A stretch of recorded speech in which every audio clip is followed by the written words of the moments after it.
Post office में 1000 लगाकर monthly income 1 crore कमाने के लिए आपको कुछ योजनाएं बनानी होंगी और व्यवसाय के साथ मेहनत करनी होगी। यहाँ कुछ कदम है जो आपकी मदद कर सकते हैं। 1. व्यवसाय चुनें। क्या आपके पास व्यापार करने के लिए कोई विचार है? यह एक उत्कृष्ट विचार हो सकता है, जैसे कि खुद का व्यापार, दुकान या सेवाओं की पेशेवर सेटअप। 2. निवेश करें। आपको अपने व्यवसाय को शुरू करने के लिए निवेश की आवश्यकता हो सकती है, जैसे कि उपकरण, स्टॉक या स्थानीय मार्केटिंग के लिए पूंजी। 3. अच्छा मार्केटिंग करें।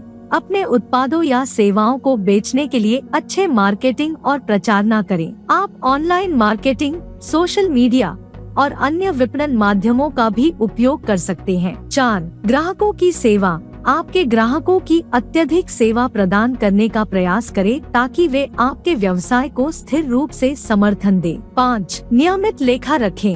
अपने वित्तीय लेखा को नियमित रूप से अपडेट करें और व्यवसाय के वित्तीय स्वास्थ्य का पर्यापन करें। 6. धैर्य और मेहनत। धीरे धीरे अपने व्यवसाय को बढ़ाने के लिए धैर्य और मेहनत करें। यह लंबे समय तक काम करने की आवश्यकता है। ध्यान दें कि इसके लिए समय और मेहनत की आवश्यकता होगी और सफलता के लिए कोई आश्वासन नहीं है। आपको व्यवसाय के प्रबंधन में अच्छे रूप से निवेश करने और ग्राहकों की सेवा करने के लिए सही दिशा में कदम बढ़ाने की आवश्यकता होती है। पोस्ट ऑफिस में निवेश करने के कुछ फायदे और नुकसान निम्नलिखित हैं। फायदे 1. सुरक्षित निवेश। पोस्ट ऑफिस में निवेश करना एक सुरक्षित विकल्प हो सकता है, क्योंकि यह सरकार द्वारा प्रबंधित होता है और गारंटी प्रदान करता है कि पूंजी सुरक्षित रहेंगी। 2. निवेश के लिए विकल्प। पोस्ट ऑफिस में विभिन्न निवेश योजनाएं उपलब्ध होती हैं, जैसे कि सेविंग्स अकाउंट, रिकर्स या PFD,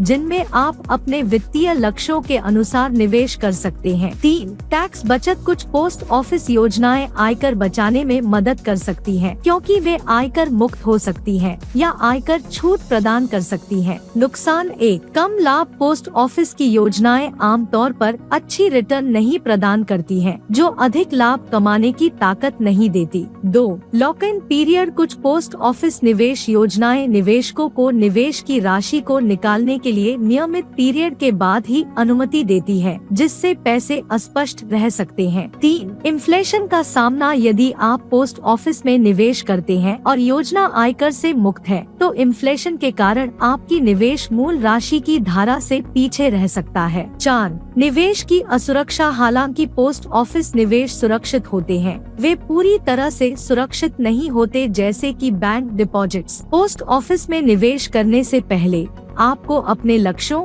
वित्तीय स्थिति और रिस्क टॉलरेंस को मध्यस्थ रूप से देखना चाहिए और फिर उपयुक्त निवेश योजना चुननी चाहिए। 2023 में पोस्ट ऑफिस में पैसे निवेश करने का फैसला आपकी वित्तीय लक्ष्यों, आय और रिस्क टॉलरेंस पर निर्भर करेगा। पोस्ट ऑफिस में निवेश कई विभिन्न योजनाओं में किया जा सकता है, जैसे कि savings account, recurs, PFD, public provident fund और निवेश संगठन जैसे विकल्पों में। कुछ बातें ध्यान में रखनी चाहिए। 1. लक्ष्य। आपके निवेश के पीछे क्या लक्ष्य है? आपके लक्ष्यों के आधार पर योजना बनाएं। 2. आय। आपकी मासिक और वार्षिक आय के हिसाब से निवेश की राशि चुनें। 3. Risk tolerance. आपकी वित्तीय स्थिति के आधार पर आपकी रिस्क टॉलरेंस क्या है? क्या आप सुरक्षित निवेशों की ओर जाना पसंद करते हैं या फिर आपके लिए अधिक उचित हो सकते हैं? 4. निवेश योजना चुनने से पहले विभिन्न योजनाओं की जानकारी प्राप्त करें